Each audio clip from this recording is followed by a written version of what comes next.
Ay, napakainit sa labas. Dito muna tayo sa loob. Napakahangin ng electric fan. Buti pa dito. Parang probinsya. Hindi maingay yung kapitbahay. Makarelax na ako nito.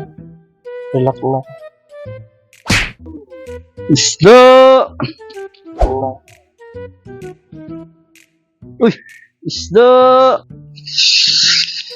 Grabe, napakaingay naman ito. Sino bang tao to? Puntahan nga. Uy, ba't ang ingay mo? Ano ba yung tinda mo? Oh, sir! Isda! Hindi ako bibili.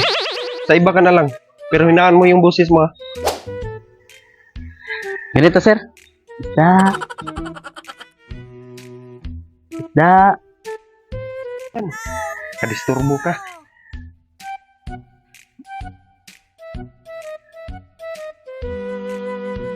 Isda! Isda! Makapahinga nga ulit.